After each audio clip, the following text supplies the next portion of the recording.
아무 생각 없이 듣는 방송 새날의 네버엔딩 스토리 188회를 시작하겠습니다. 와! 네. 야, 188, 그 정우성 씨 키가 이 정도 되지 않나요? 아, 정우성 씨 키가 182 정도 돼요. 그래요? 더 큰 줄 알았는데 혹시 키지 않아요? 2m가 안 돼서 잘 모르겠습니다. 제가 옛날에 같이 알바했었어요. 네. 아, 네. 나 더 큰 줄 알았는데 189, 아니요. 8 이 정도 줄 아니요. 알았는데. 저보다 한 3cm 정도니까 비율이 185 정도 좋아서. 되겠다. 185? 예. 비율이 좋아서 예. 더 커 보이는 거죠. 예. 어쨌든 우리 188회까지 지금 쫙 뻗어 올라왔는데요. 자, 오늘은 또 여러분들과 또 새로운 주제로 이야기 나눠보도록 하겠습니다. 자, 네버엔딩 스토리는 그냥 비정치, 그냥 일상적인 이야기를 많이 하고 있는데 간혹 나도 모르게 이분들은 아시잖아요. 그 무술 수련하신 분들이 자기도 모르게 무술이 튀어나오듯이 언제 시사가 튀어나올지 몰라요. 그러니까 일반적인 얘기를 하고 있음에도 불구하고 시사가 튀어나오니까 여러분들 기대 많이 해주시기 바라겠습니다. 자, 저는 진행하고 있는 개그맨 김일희고요. 네, 제 옆에는 우리 오사춘기님 자리하고 계십니다. 안녕하세요. 파마한 지 일주일 된 오사춘기입니다. 안녕하세요. 저번 주만 해도 우리가 놀랐는데 벌써 일주일 만에 적응이 된 것 같아요. 아, 그래요? 네, 그냥 예. 익숙해요. 우리 가족도 다 그 얘기 네, 하더라고요. 마이클 같아요, 진짜. 그냥 이젠 자연스럽지 않아요? 오늘은 강변가요제 이선희 머리 같지 않아요? 어. 강변가요제 딱 나온 그 이선희 머리. 아니, 난 아까 딱 들어오는데 그 개그맨 최국 씨가 들어오는 줄 알고 깜짝 놀랐어요. 아니, 키도 비슷하고 내가 우리 예전에 MBC 있을 때 같이 개그를 많이 했잖아요. 그래서 느낌이 큰 사람이 몇 명 없거든요, 개그계에는. 근데 다 최국 작아. 씨가 지금 강을 건너가셔가지고. 네, 넘어갔죠. 멀리 갔죠. 아, 왜? 예? 무슨 강을 건너? 저쪽으로 그 정치 색깔로. 그 무슨 강이에요? 많이 건너갔어요. 예? 요단강. 요단강, 예, 요단강을 건너서. 건너가지고. 난 다뉴브의 강 옛날에 건넜다 그래서. 하여튼 키 큰 사람만 보면 생각이 나더라고요. 아까 느낌이 옷도 약간 좀 비슷하게 입고 들어오셔가지고. 자, 오사춘기님 한 주 동안 별일 없으셨어요? 예, 뭐 날씨도 좋고 해서 남한산성을 갔는데 그게 생각보다 그 등산 코스가 어마무시하더라고요. 그러니까 그냥 둘레길 살짝 둘러보고 닭 한 마리 먹고 올 뻔했는데 집사람이 이제 힘들어서. 뭐 자기는 죽겠다는 둥, 뭐 도가니가 나갔다는 둥, 뭐 그래가지고 욕만 뒤지게 먹고. 가족끼리 이제 도가니탕으로 오래간만에. 마무리했다고. 아니요, 그러니까 저하고 집사람만. 네. 두 분이 오붓하게 갑자기 이제. 사이 좋아지셨나 봐요. 아니 갑자기 남한산성을 가보고 싶다 그래서. 오붓하게 욕 먹었다는 거네요. 예, 그러니까. 그렇죠. 욕만 뒤지게 먹었지. 나 그걸 잘 모르겠어요. 남한산성. 행주산성 가려고 다음에는. 아니, 조심하셔야 돼. 항상 갑자기 안 하시던 분들이 갑자기 막 여행을 다니자고 그러면서 예. 형 앞으로 보험을 많이 들어놓잖아요. 예. 조심하셔야 돼요. 보험 3개 들었어요. 3개. 자, 우리 오사춘기님 얘기 들어봤고요. 자, 그 옆에는 우리 마차님 자리하고 계십니다. 안녕하세요, 마차입니다. 네. 마차님 또 한 주 동안 잘 지내셨죠? 네, 뭐 네. 특별한 거 없으시고 옷이 오늘 보석이 좀 화려한데요. 저 목걸이인가요? 네. 어. 이번 주에 드디어 오토바이를 팔아야 될 것 같아요. 왜요? 갑자기 무슨 그러니까, 오토바이를 판다고? 아니, 오토바이 2년 팔아서 전부터 모석장난 하려고. 2년 전부터 오토바이 판다고 오토바이. 계속 저희가 무슨 오토바이 보배드림도 아니고 갑자기. 오토바이 팝니다. 어. 네, 2015년식 베스파 프리마베라 빨간색입니다. 네, 한 얼마 정도 생각하고 계세요? 300부터 시작하겠습니다. 300. 도색한 지 얼마 안 됐습니다. 전체 도색하죠. 도색 다시 하죠. 전체 도색 다 되어 있고. 그 이야기를 굉장히 오랫동안 들었거든요. 예. 아니, 왜 파시려고 하는 거 갑자기인데? 아니 내가 그냥 거기 아파트 주차장에 넣어놨거든요. 예. 근데 오늘 구청에서 전화가 온 거예요. 견인해 가겠다고. 왜요? 그래 나 입주민인데 그랬더니 입주민이세요? 1년 동안 안 움직이니까 누가 버린 건 줄 알고. 신고가 들어왔구나. 네. 그래서 근데 요즘에 안 타서 예전에는 많이 타고 다니셨잖아요. 보면 헬멧 딱 쓰고. 그러니까 네. 근데 요즘은 가까운 거리도 계속 걸어서 운동을 하자 이렇게 되니까 안 탄 지 굉장히 오래됐어요. 너무 잘 어울리시는 것 같아요. 헬멧 딱 쓰면. 아니 근데 이게 또 막 몇 번 말씀드렸지만 신호가 걸리면 까치발을 서야 되고 하는 것 때문에 굉장히 피곤하더라고요. 힘들어. 자, 내놓으세요. 빨리 잘했어. 자전거로 바꾸세요. 그럼. 팔기로 했으니까. 관심 있는 분들은 한번 뭐 모델 한번 다시 한번 얘기해 보실래요? 모델? 베스파 프리마베라요. 빨간색. 빨간색. 몇만 뛰셨어요? 별로 안 뛰었어요. 별로 안 뛰었어요? 네, 얼마 떴는지 모르겠네요. 만 정도 탔나요? 만 안 탔을 거예요. 만도 안 탔어요? 요 요 정도 상태입니다, 여러분들. 300만 원 정도 생각하고 있다고 하니까 동네에 내는 항상 거예요. 생각은 자유잖아요, 여러분들. 얼마든 내고 하실 수가 있다는 거 기억하시면서. 자, 그리고 그 옆에는 우리 야수님 자리하고 계십니다. 안녕하세요, 야수입니다. 네. 야수님이 요즘 얼굴이 점점 좋아지시는 것 같은데. 그래요? 네. 예전에는 안 좋았어요? 아니, 예전보다 턱선이 좀 더 나왔어요. 지금 보면 네. 예전보다 좀 살이 좀 빠진 느낌. 그죠? 살 많이 나랑 살 빠졌어. 빠진 것 같아. 턱선이 좀 나오기 시작하면서 사람이 진짜 이제 조금 빼시는 더 거예요? 아니요, 뭐 일부러 빼는 건 아니에요. 요즘 좀 일이 많아서 네. 이제 노가다를 하다 보니까 얼굴이 아주 좋아졌어요. 네. 자, 그래서 우리 야수님의 이 턱선을 볼 수 있는 우리 네버엔딩 스토리. 자, 오늘의 주제는 이걸로 정했습니다. 모범 시민. 그 영화도 예전에 나왔었잖아요. 있죠. 아시죠? 예, 예, 예. 그래서 모범 시민에 대한 이야기를 한번 해보도록 하겠습니다. 뭐 내가 알고 있는 모범 시민도 괜찮고, 뭐 모범 시민한테 필요한 거 뭐 이런 것도 다 되니까 다양한 이야기 한번 풀어볼게요. 자, 한번 볼까요? 자, 네, 좋습니다. 자, 자연방으로. 자, 제가 1번. 1번에 1번에 요즘 이런 거 갖고 있는데 1번에 1번. 네. 되게 정직하다. 예. 야. 이게 제가 2번입니다. 네, 1번, 2번. 누구 그다음에 저는 삼 넘버 번. 3, 3번입니다. 1번, 4번이요. 4번이요. 자, 이야기 시작해 보도록 하겠습니다. 자, 네버엔딩 스토리 모범 시민에 대한 이야기를 한번 해보도록 하겠는데요. 그 영화가 모범 시민이라는 영화가 한 2009년 정도 나왔더라고요. 대충 스토리는 아시죠? 재밌잖아요. 어떤 그 남자 주인공 있잖아요. 그 300에 나왔던 그 주인공. 예. 스파르타 하던 그 주인공이 나와요. 그 경호원으로 꼭 나오는 사람. 맞아. 그 역할 경호원으로 많이 나와. 하고 예, 몸 예. 좋고 뭐 예. 이런 그분인데 이름은 기억 안 나지만 그분의 가족이 어떤 강도들한테 이게 암살을 당합니다. 그래서 이 사람은 이제 재판만 기다리고 있는 거예요. 그 애들이 벌 받기를. 근데 한 명은 벌을 받는데 한 명은 어떻게든 결탁해가지고 빠져나간 거예요. 그래서 거기서부터 이 사람이 원래는 모범 시민이었는데 복수를 준비해요. 근데 법을 이용해. 그 자기를 당하게 했던 그 법을 이용해가지고 그 법을 실천했던 판사 뭐 이런 애들 있잖아요. 관련된 애들을 한 명씩 죽이는 거예요. 하여튼 이런 내용인데 그러면서 이제 이 내용이 결국에는 이제 이 법이 잘못되면 모범 시민도 범죄자가 될 수 있구나. 저는 이렇게 받아들였어요. 왜 제목을 모범 시민으로 했을까? 요런 생각이 들면서 최근에 이제 이 모범 택시라는 드라마가 시작이 됐거든요. 한 4회 정도 그래요? 방송했어요. 근데 시청률이 잘 나와요, 지금. 15%. 누가 나와요? 이제 그 있잖아 누구지? 건축학개론. 건축학개론 나왔던 애. 이재훈? 예. 이재훈이 주인공이고. 근데 이게 약간 좀 재밌는 게 뭐냐면 그 PD 있잖아요. 드라마 PD가 누구냐면은 그것이 알고 싶다를 만들었던 PD예요.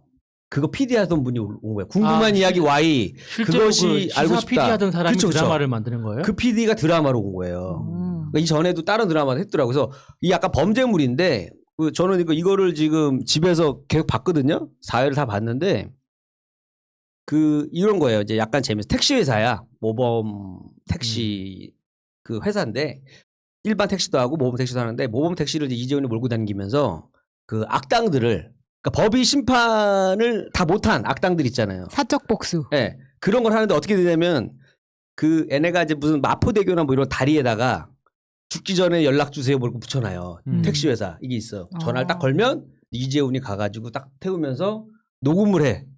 어떤 일이 있었나요? 하면 딱 녹음을 해. 그럼 이 사람이 막 얘기해. 그러면서 딱 듣고 있다가 무슨 조그만 오락기계 같은데 앞에다 딱 세워줘. 문방구 앞에 있는 오락기계가 세워주면 거기서 이제 그 사람이 앉아서 선택할 수가 있어. 복수를 원하십니까? 아니면 이대로 넘어가시겠습니까? 오사춘기 1번. 1번 하죠. 그러면 거기서부터 이제 복수가 시작이 되는 거예요.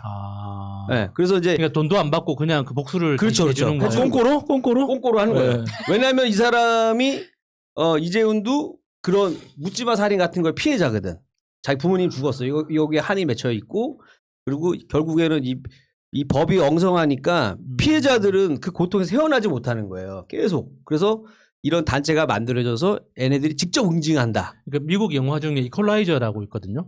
알아요. 그것도 비슷한 내용이잖아요. 그 덴젤 워싱턴이 워싱턴. 대신 복수를 해주잖아요. 네네. 근데 거기는 한 명이 그랬다면은 네. 요거는 약간 이제 그 택시 회사가 다 이거예요. 그 조직인 거예요? 약간 여러 가지 짬뽕이 돼 있어. 아, 돈 약간- 많으면 그런 거 하나 만들고 네. 싶어 진짜. 약간 판타지 같은 느낌이 약간 있네요. 그 네. 킹스맨의 킹스맨의 좀 허접한 버전. 그죠? 야 돈을 벌어야 되는 이유가 생겼네 들어보니까. 그런 거 하면 돼. 킹스맨처럼. 우리 약간 그런 거 한번 해봅시다. 그래서 이제 이 사람들 잡아가지고 강력범죄자들을 저기 어디 지하에다가 또 다른 감옥에다 가둬요. 따로 가둬. 그래서 그 태영청이 따로 있고 뭐 그런 것도 태영청장이 그렇죠. 태영도 그렇죠. 집행하고. 근데 일단은 걔네들을 그 법에서 다 심판 안 한 법을 또 받게 하는 뭐 그런 건데 왜 사람들이 이거를 좋아할까 가만히 보니까 한동안 이런 드라마들이 좀 많이 없었던 것 같아. 그죠? 거기다 사랑 이야기가 예, 많았었잖아요. 예, 예. 근데 약간 이런 좀 사회적 범죄. 여기서 다뤘던 거는 뭐냐면 최근에 다뤘던 게 이제 장애인 그 취업으로 해가지고 그 장애인분들 더 괴롭히고 돈도 안 주고 뭐 이렇게 하는데 관련된 데가 많아요. 그래서 경찰도 관련돼 있고. 그러니까 우리가 그동안 뉴스에서 봤던 것들을 다 사건화한 거예요. 그러니까 오히려 그 장애인분이 도망을 갔더니 경찰이 잡아가지고 다시 또 업주한테 갖다 줘. 이런 사건들. 그리고 학원 폭력 뭐 이런 여러 가지 사건들을 직접 해결하는 거예요. 그래서 나는 근데 왜냐면 이게 스토리가 그렇게 막 되게 탄탄하지 않아요. 그러니까 빈센조 드라마는 되게 잘 만들었거든요. 그거는 딱 돈이 들어간 느낌이 나. 송중기 나오는 거. 요즘에 핫하거든. 그것도 한 15% 나오는데 그거에 비해서는 좀 스토리가 약한데도 불구하고 시청률이 굉장히 잘 나오는 거예요. 아니 빈센조가 더 재밌어요? 더 재밌죠, 빈센조가. 아 그래? 네, 송중기 나오는 거. 근데 제가 드라마를 많이 못 봐서 그러니까 잘 모르긴 하는데 그 이야기한 그 모범 택시 예. 그건 그러니까 그 이야기가 좀 엉성해도 예. 그 전제 조건 자체가 굉장히 재미있을 것 그쵸, 같긴 그쵸. 해요. 또 후련한 지금 게 있어요. 요즘 우리 사회적으로 바라보는 예. 사람들이 이제 보고 있는 것들이 이게 옳지 않다는 건 아는데 그게 깔끔하게 해결되는 그런 게 많이 없잖아요. 네, 맞아요. 그러니까 그걸 어떻게 대리만족할 수 있는 이제 맞아요. 그런 게 있나 보네요. 그래서 시청이 잘 나오는 것 같더라고요. 나는 예전에 생각 안 나면 넘어가세요. 군사불체 네. 군사불체 뭐지? 네, 네, 네. 군사불체 나 두사부이체. 두사불체 맞아. 네, 두사불체에서 학생이 되잖아 개두식이. 근데 선생님한테 막 개기니까 얘 가서 뒤지게 패버리잖아요. 네. 속이 너무 시원한 거라. 맞아. 예, 막 저 영화 보다 중간에 네. 박수 쳤어요 제가. 그러니까 이제 예. 그런 효과가 생겼는지 모르겠는데 굉장히 시청률도 잘 나오고 벌써 시작한 지 한 4회밖에 안 됐는데도 벌써 시청률이 굉장히 잘 나오고 또 이거 말고 또 시작한 드라마가 보니까 로스쿨이라는 게 또 해요. 아 그게 드라마였어요? 드라마 또 생겼어요. 로스쿨이라는 드라마도 한 2회 정도 했는데 갑자기 이제 법에 대한 드라마들이 많이 눈에 띄는 거예요. 뭔가 그 사회 문제와 법적인 거에 대한 거. 좀 바뀌어가고 있구나. 드라마도 예전에 막 그 재벌가 1세계 그런 사랑 드라마에서 조금 많이 바뀌어가는 느낌을 좀 받았고 제가 이제 이걸 보다가 이제 좀 재밌는 것도 하나 찾았는데 뭐냐면은 그 모범 시민 하다 보니까 이제 우리 모범 시민 하면은 우리 대한민국은 이 모범 시민이라는 거를 전 세계에 알렸던 게 이제 그 촛불 시위할 때 그때 이제 전 세계적으로 대한민국의 그런 평화적인 시위 모습을 보면서 세계가 극찬하지 않았습니까? 요번 뭐 코로나 방역 때도 마찬가지고 협조해 주는 것도 그랬는데 일본이 약간 좀 특이하더라고. 저는 항상 일본 뉴스 오늘 나온 거 중에 재밌는 게 뭐냐면 어떤 도둑인데 절도범으로 잡혔는데 뭐냐면 여자분들이 신던 신발 있죠. 그걸 훔쳐가. 그리고 똑같은 거 새 걸로 바꿔줘. 아 진짜? 일본 답다 일본 다워. 진짜로 그래요. 네, 갖고 신고가 들어온 거야. 깜짝 놀라. 아니 자기 거 신발이 새 거로 분명히 이거 헌거였는데 새 걸로 바뀌어 있는 거예요. 땡큐. 근데 땡큐잖아. 근데 신고를 했어. 얘는 뭔가 이상하니까. 갖고 범인을 잡은 거예요. 집에 갔더니 한 30켤레 정도가 있는데 왜 그랬냐 그랬더니 여자분의 발냄새를 맡고 싶었다. 우리 집에 와. 일본 말로 뭐라 그래? 모르겠어. 스고이. 우리 집에 와. Welcome to my home. 예? 우리 집에 와. 막 끝내줘. 막. 예. 그 사람이 잡혔는데 물론 절도죄로 돼 있더라고요. 근데 사실 그거 헌 신발 갖고 가고 새 거 근데 되게 어려운 게 뭐냐면 정성이 대단한 게 이게 무슨 유명 브랜드 제품이 아니래요. 근데 똑같은 걸 갖고 온다는 거야. 야 대단하다. 그러니까 왜냐하면 저거를 내가 노렸다 그래서 막 마차님 신발 놀이잖아요. 그러면 저거를 사진을 찍어가지고 똑같은 걸 구해놔야 될 거 아니야. 야 스케이트 줄 수 있어. 스케이트. 깜짝 놀랐나. 진짜. 그래서 홍어 사케트 진짜. 와, 깜짝. 그래서 이 사람 일본이 약간 좀 이게 이 사람 어떻게 혼을 내야 돼요 말아야 돼 참 애매하더라고. 나는 선처를 바랍니다. 제 개인적인 입장은 좀 선처를 바랍니다. 일본 우리 일본 재판관 분들 선처를 바라겠고 그 다음에 이제 중국이 또 재밌는데 중국은 근데 그게 있어요. 이제 모범 시민 아까 내가 쳐보다가 중국 사람들이 관상에 대한 게 있더라고요. 관상.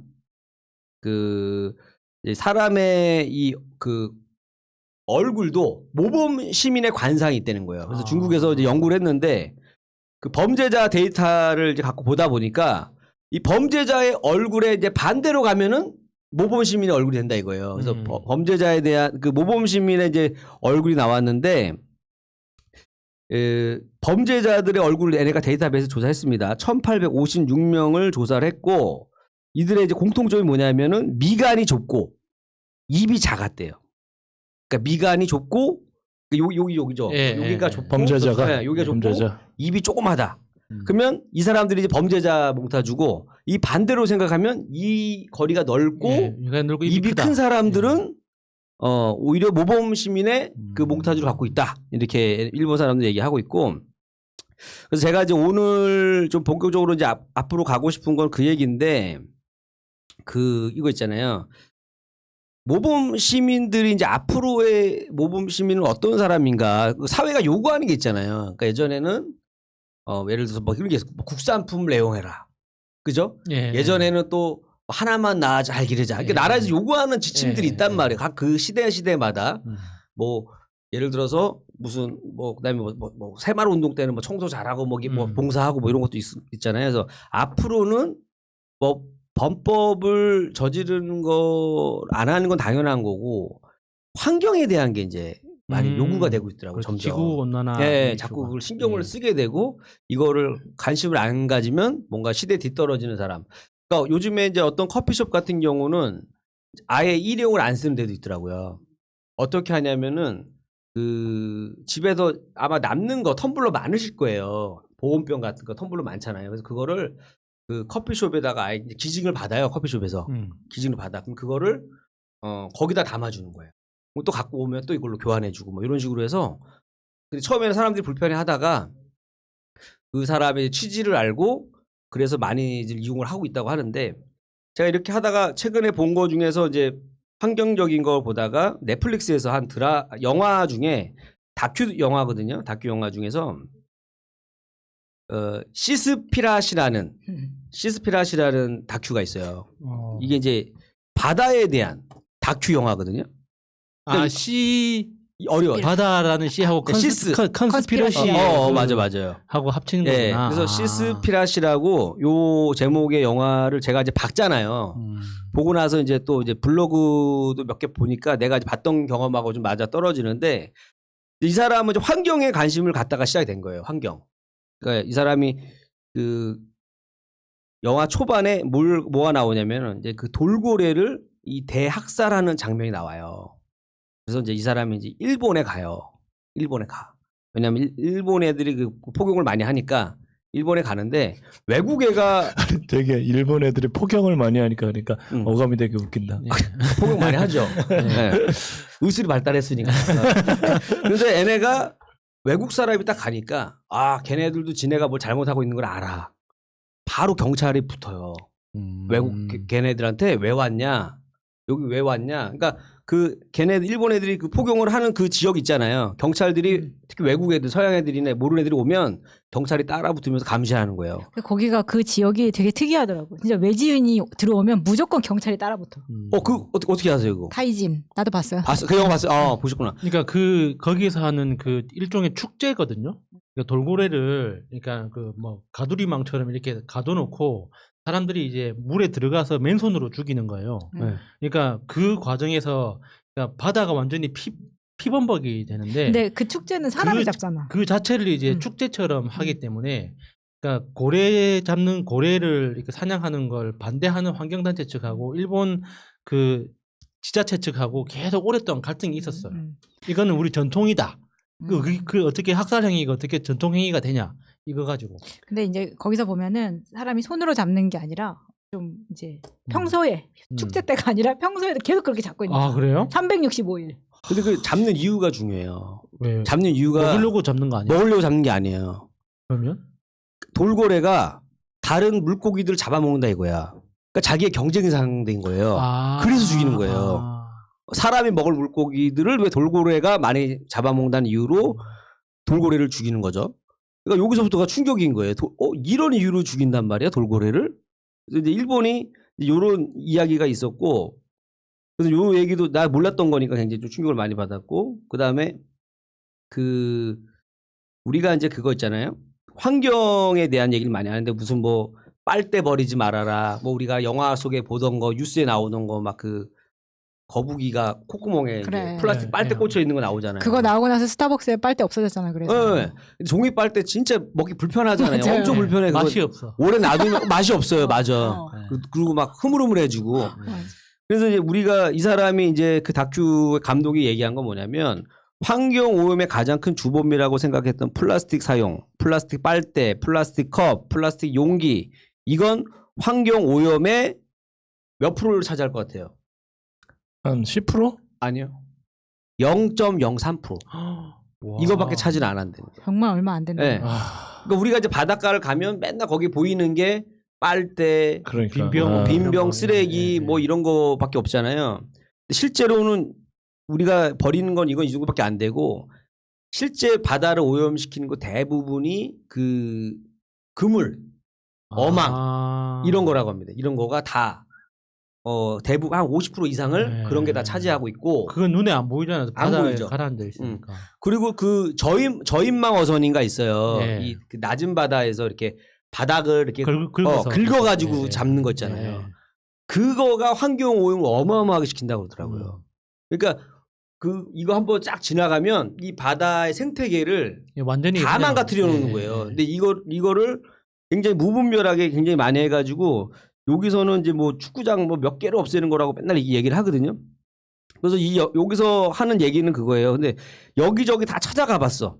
찾아가서 막 인터뷰도 하고 해보는데 환경 단체에 가서도 막 물어보고 하면 얘네들도 뭐 답이 없어요. 특별한 거 얘기를 안 해주고 거기에서 얘기하는 것 중에 이게 있었어요. 결국에는 뭐냐면 물고기를 먹지 마라.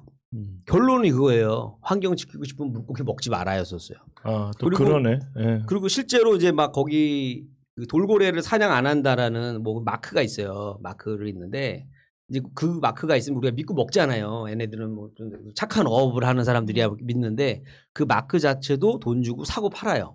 그 참치 캔에 붙어 있는 붙어 있는 거. 그 마크. 뭐 주식처럼 네, 주식처럼 그쵸. 주식 사고 팔듯이. 아니 그러니까 이 마크를 그냥 스티커 사다 붙이는 스티커 거예요. 인지세 같이. 아, 무슨 공에 나오면 그 하듯이. 그렇죠. 그러니까 교통유발 부담금 이렇게 내고 이렇게 그런 거 그런 마치 식으로. 그런 것처럼 진짜 뭐 아. 돌고래를 뭐 보호해서 이렇게 엄격한 기준에서 주는 게 아니라 그냥 야 뭐 했으니까 야 스티커 하나 사야 되니까 얼마 드릴게요 이거예요. 거래를 하더라고요. 그래서 야 이게 우리가 알고 있던 이 환경이 이 시민들한테만 계속 이렇게 강요를 하잖아요.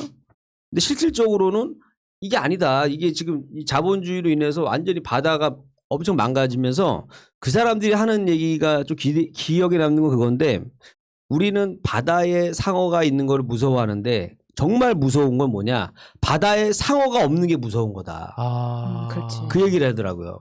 그렇구나. 그게 더 무서운 거래요. 왜냐하면 네, 이게 네. 어느 한 집단일 지금 참치나 참다랑어가 되게 비싸잖아요.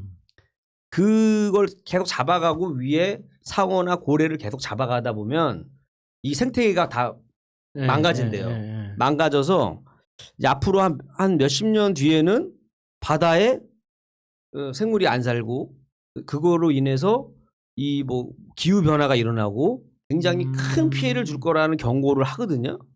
그래서 야, 다음 주에 참치집에서 밥 먹으려고 했는데 다른 거 그것까지만 먹어야겠네. 드시면 돼요. 그것까지만 다른 거 드시고. 먹어야겠네. 금 뿌린 거. 이제 안 먹는다고 해서 크게 바뀌지는 않아요. 고등어로 바꾸겠습니다. 근데 네. 알고만 계시라고 일단 뭐 이제 우리가 노력하다 크게 바뀌지는 네. 않겠지만 예전에 우리가 그런 것도 있었잖아요.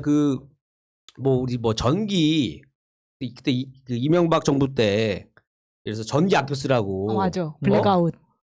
우리 집에서 가정에서 전기를 아껴 꼈어야 되는데 전기가 네. 모자른다 그랬잖아요. 네. 그때 야구하다가 음. 나갔어요 전기가. 음. 그 야구 경기를 하다가 뚝 맞아. 그냥 라이트가 꺼져 버렸다니까. 근데 이제 그 당시에 내가 알기로도 왜냐면 우리 가정집에서 쓰는 그 전기가 전체 전기에 차지하는 비율이 굉장히 적은 걸로 알고 있거든요. 네, 네, 네. 근데 그거 아낀다고 부자 되는 게 아닌데 왜냐하면 그 당시만 해도 산업 전기를 너무 싸게 해주다 보니까 외국 업체들이 한국 와서 사업을 해요. 예, 맞아요. 다 전기로 쓰면 예, 되니까 예, 한국 예. 전기가 싸니까. 그래서 예. 오히려 걔네들이 이제 저기 뭐 발전차로 이렇게 뭐 전기를 만들어 가지고 한전에다 팔아요. 전기를 팔아요. 네. 그러니까 오히려 전기를 팔아서도 돈은 돈대로 벌고 또 싼 전기 쓰고. 그러니까 되게 구조를 이상하게 만들어 놔 가지고 그래서 나는 그때 사실은 막 블랙아웃 얘기도 나고 한 것도 그때 이제 얘네들이 원전을 더 짓고 싶나 보다.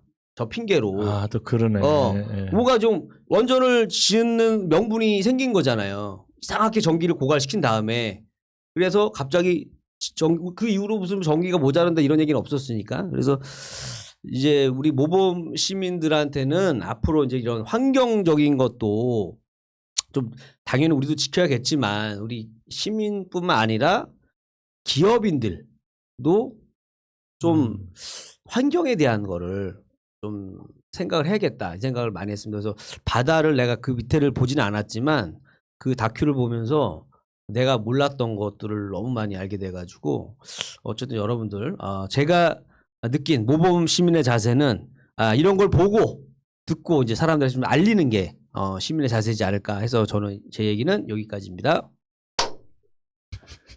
네, 네버엔딩 스토리 188의 두 번째 모범 시민이라는 그 제목에 그 앞전 시간에 이제 이리 씨가 그 영화 모범 시민 이야기 잠깐 했잖아요. 예.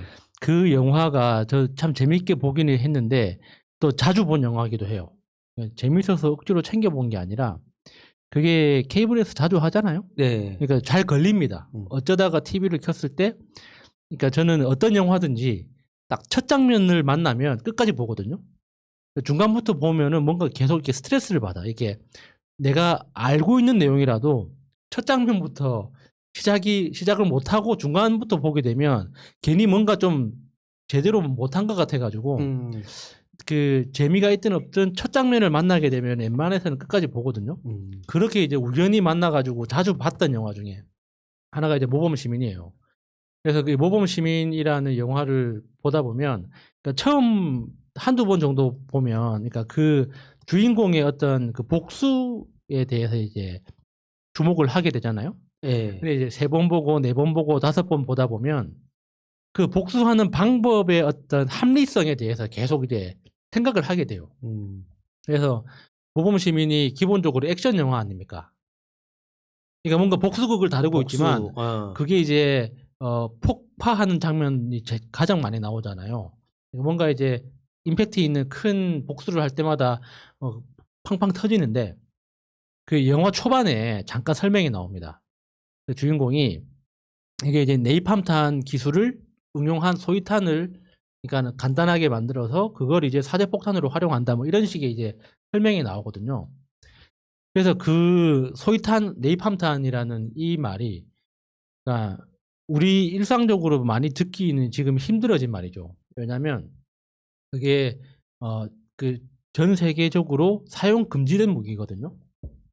사용해서는 안 되는 그러니까 비인도적 무기라고 해가지고 사용을 못하게 돼 있어요. 그게 베트남전에서 굉장히 남용되다 보니까 그것 때문에 이제 그 피해자들이 너무 끔찍하게 피해를 당합니다. 그러니까 완전히 사망하는 게 아니라 살아있는 상태로 고통을 당하는 형태로 지속되거든요. 그러니까 이게 너무 비인도적이라 그래가지고 이제 발목질에나 이제 네이팜탄은 사용 자체가 금지되어 있거든요. 그러면은 이 네이팜탄이 베트남전에서 처음 사용되기 시작했느냐? 그게 아니에요. 그러니까 네이팜탄이 어떤 거냐면 마그네슘하고 마그네슘 가루 그리고 알루미늄 가루 그리고 석유 그리고 팜유 있잖아요. 팜유를 이렇게 젤처럼 걸쭉하게 섞은 거예요. 섞어가지고 거기에 불을 붙이면 그러니까 높은 온도가 필요한 것도 아니에요. 한 100도도 안 되는 온도로 이렇게 그 충격을 가하면 불이 붙거든요. 그러면 제일 먼저 불이 붙는 게 그 마그네슘에 불이 붙어요. 마그네슘이 타기 시작하면 그 마그네슘의 불꽃이 석유를 태우거든요. 그럼 석유의 그 온도가 알루미늄을 태우기 시작해요. 그러면 알루미늄 온도가 굉장히 높기 때문에 그게 마그네슘의 그 타는 속도를 더 빠르게 하고 그러니까 이 더 빠르게 하다 보면은 석유가 끓기 시작하거든요. 그러면 이게 이제 엄청난 온도가 되기 시작하는데 뭐 그 높을 때는 한 1000도, 2000도까지도 올라가요. 그러면 이게 그 팜유를 태우기 시작합니다. 팜유가 뭐냐면 우리가 보통 식용유라고 생각하시면 돼요. 팜유 많이 들어봤죠. 우리가 이제 네. 먹거리에 많이 들어가는 거. 야자에서 예. 빼는 거. 그러니까 그게 그러니까 타기 시작할 정도면 엄청나게 높은 온도여야 하잖아요. 그러니까 그 세 가지가 동시에 타기 시작하면서 팜유까지 타기 시작하면 이거는 이제 물이나 소화기로도 꺼지질 않는 거예요. 왜냐하면 물을 뿌리면 그 물에 있는 산소 때문에 마그네슘이 더 격렬하게 타고 그 산소를 차단하잖아요. 산소를 차단해도 알루미늄이 그냥 타요. 알루미늄의 타는 모습을 사실 화학 실험할 때가 아니면 잘 볼 기회가 없어서 이게 잘 이해가 안 되실 텐데 그 알루미늄 분말이나 그 알루미늄 방막 그 호일 있잖아요. 그게 제대로 된 온도를 만나서 타기 시작하면 굉장히 무섭게 탑니다. 속도도 빠르고. 그러니까 이게 이제 그 마그네슘 가루, 알루미늄 가루, 석유, 팜유가 이렇게 뒤섞여 가지고 걸쭉한 상태에서 타기 시작하면 이게 이제 어떤 방법으로도 못 끄잖아요. 근데 만약에 그 파편이 몸에 묻으면 이제 몸을 이제 다 이렇게 파고 들어가는 거죠. 그러니까 그건 꺼질 수가 없는 못 꺼트리는 거기 때문에 꺼질 때까지 기다려야 되는 거예요. 그래서 꺼졌을 때 살아 있으면 사는 거고 그게 꺼지는 과정에서 사망하면 어쩔 수 없는. 몸속에 들어오면 몸속 안에서도 계속 타고 있는 그렇죠. 거예요. 계속. 몸속에 어우. 피에도 그 산소가 있잖아요. 그러니까 그거하고 반응해가지고 더 격렬하게 타는 거죠. 그러니까 이게 완전 연소가 되기 전까지는 무얼로도 예, 안 되네. 예, 이렇게 물이건 소화기건 아무것도 안 흙이건 되는 뭐야. 그래서 그게 이제 베트남전 때 너무 무분별하게 이게 효과가 굉장히 좋거든요. 그러니까는 아무리 울창한 숲이라도 네이팜탄 몇 개 던져버리면 그냥 싹 없어지는 거예요. 한이 숲이 없어지는 거죠. 그러니까 굉장히 이제 간편하잖아요. 그래서 엄청나게 비싼 그러니까 그 원료가 되게 싸기 때문에 비싼 미사일을 쓰느니 네이팜탄 몇 개 던지는 맞아. 게 경제적으로 훨씬 더 이제 효율적이었던 거죠. 그러니까 그 네이팜탄이 처음 만들어진 건 2차 세계대전이었어요. 그래서 2차 세계대전 때 그 제일 많이 사용된 곳이 일본이거든요. 그러니까 사람들이 이제 우리가 흔히 알기로는 일본이 이제 원자폭탄 맞고 항복했다고 알고 있잖아요. 근데 원자폭탄 맞기 전에 그 네이팜탄으로 엄청나게 많은 공격을 받았어요. 그러니까 그 지금은 이제 현대전에서는 블록버스터라고 이야기를 하는 그 한 동네를 통째로 없애버리는 이제 이런 그 미사일을 블록버스터라고 하잖아요. 영화 생각하고 있었어요. 예, 이게 맞아요. 그러니까 거기에서 나온 거예요. 그 미사일 그 용어에서 나온 건데 그 블록버스터가 뭐냐면 일종의 융단 폭격 생각하시면 돼요. 그러니까는 여기서부터 점을 하나 찍어놓고 가로 세로 10km 안에 뭐 500m 간격으로 미사일을 뭐 500개 떨어뜨린다. 이렇게 이제 영화 보다 보면 한 번에 쫙 뿌리면서 가는 거 뭐 그런 예, 건가요? 예, 예, 예. 그걸 예. 블록버스터라고 그건 하는 이제 거예요. 그 말 그대로 블럭이 그 블럭이에요. 비행기에서 떨어뜨리는 거고 이제 그 저 항공모함이나 이제 그 구축함이 가가지고 이제 그 폭격을 할 때 이제 뭔가 또 이렇게 그 조준을 해야 될 거 아니에요. 그런데 멀리서 조준을 할 때는 내가 없애고 싶은 그 표적물이 뭔지 모르니까 어디 있는지 정확하게 모르잖아요. 지금이야 뭐 인공위성 있고 이렇게 해가지고 레이저 뭐 하겠다 이렇게 하지만 과거에는 모르잖아요. 감으로 하는 예, 거예요. 그러니까 감으로. 대충 저 10km 반경 안에 정해놓고 그러니까는 500m, 500m, 500m 이제 다시 그 다음 500m 전진해서 또 가로로 500m씩 이렇게 미사일을 쏘았단 말이죠. 블록버스터. 예. 예전에 그 그래서- 윤짜장이 자기 부인 블록버스터급 전시회 했다고 그랬어요. 이렇게 이렇게 또 시사로. 이렇게 기사가 튀어나오죠. 그렇죠. 언제 튀어나올지 모릅니다. 그러니까 그런 방식으로 하다 보니까 돈이 아까운 거야. 그러니까 이 목표는 군수 공장을 없애는 게 목적인데 그 군수 공장 하나를 없애기 위해서 미사일을 너무 많이 쏟아부으니까 이게 뭔가 타산이 안 맞는 거예요. 그래서 뭔가 이제 좀 조준 사격이 필요하겠다. 예, 이게 뭔가 좀 효과적인 방법이 없냐 이제 연구를 하다 보니까 그때 나온 아이디어가 일본은 그 거의 99%가 이제 목조 건물이잖아요. 지금도 이제 그런 전통이 많이 남아 있는데 과거에는 높아봤자 2층 그쵸, 아니면 그쵸. 1층짜리 목조 건물이었잖아요. 그러니까 거기에서 착안을 한 거예요. 그러면 목조 건물을 파괴하기 위해서는 그러니까는 이렇게 그 알맹이가 폭발하는 것보다 불이 붙는 게 훨씬 더 효과적이겠다. 그러니까 석유에 불을 붙여서 던지면은 좋겠네. 그런데 석유는 생각보다 불이 잘 안 붙어요. 그러면 석유에 확실하게 불을 붙이려면은 그럼 마그네슘 가루를 섞자. 그래서 그걸로 실험을 해보니까 뭔가 좀 심심한 거야. 그러면은 마그네슘 가루하고 석유하고 섞였을 때 더 효과적으로 태울 수 있는 게 뭐지? 했을 때 찾아낸 게 알루미늄이 아니라 그 당시 이제 군수 물자를 막 만들다 보면 알루미늄 찌꺼기가 엄청 많이 생기잖아요. 군수 물자 이렇게 냄비 만들고 수통 만들고 이렇게 하다 보면 알루미늄 찌꺼기가 엄청 많이 생길 거 아닙니까? 그거를 갖다 쓴 거예요. 그래서 알루미늄 가루도 태워 보니까 이게 엄청 잘 붙는 거야. 그런데 이제 이거를 미사일이라는 용기에 넣어가지고 이렇게 하다 보니까 너무 출렁거리는 거지. 그래서 이제 운반을 쉽게 하려니까 뭐가 좋을까? 이것저것 섞다 보니까 팜유가 싸다. 팜유가 싸다 해서 팜유를 섞어서 이렇게 해보니까 젤처럼 걸쭉하니 이제 잘 나온 거예요. 그래가지고 한번 실험 삼아 이게 일본 그 본토에 있는 한 도시를 그 타겟으로 해가지고 한 100개 던져봤는데 도시가 다 사라져 버린 거예요. 그 도시가 통째로 사라져 버린 거예요. 그러니까 거기에 이제 미군이 맛을 들여가지고 야 미사일 다 치워 비싼 거 다 빼. 네이팜탄으로 싹 다 바꾼 거죠. 그래가지고 그 후로는 그러니까 30년대 후반부터 1945년 그때까지는 거의 대부분 네이팜탄 공격을 했어요. 그래가지고 이 처음에 일본 사람들이 그 네이팜탄이 뭔지를 모르니까 이제 불이 붙으면 자기도 모르게 물을 뿌리는 거 아니에요. 물을 뿌리니까 불이 더 커지는 거야. 그러겠네. 더 퍼지겠네. 막 예. 옆집으로 더 예. 옮겨 붙고. 예. 그래가지고 그러니까 한 도시를 타겟으로 해서 이렇게 한 뭐 반경 5km짜리 가로 세로 5km 지역을 정해서 딱 융단 폭격을 하면 거기뿐만 아니라 주변까지 싹 다 그냥 사라져 버리는 효과가 있는 거예요. 그러니까 미군 입장에서는 굉장히 효과 좋은 저렴한 공격 방법이 된 거죠. 그러니까 그게 어느 정도로 그 피해가 극심했냐면 사람들이 이제 불을 꺼도 이제 안 된다는 거를 알게 되잖아요. 그러면 사람들이 이제 자기도 모르게 이제 불을 피해서 강으로 뛰어듭니다. 근데 문제는 강으로 뛰어들면 강에서 쪄 죽어요. 왜? 물이 끓어버리니까. 그 폭탄이 물속으로 들어가면 아니요. 그러니까 그 네이팜탄이 그 나무를 태우고 끝나는 게 아니잖아요. 나무를 태우고 나서도 자기 스스로 타야 되잖아요.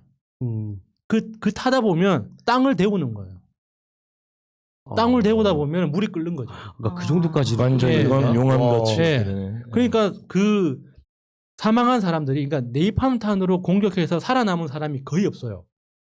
그러니까 일본에서 그 피해 사례에 대한 증언이 별로 없는 거야.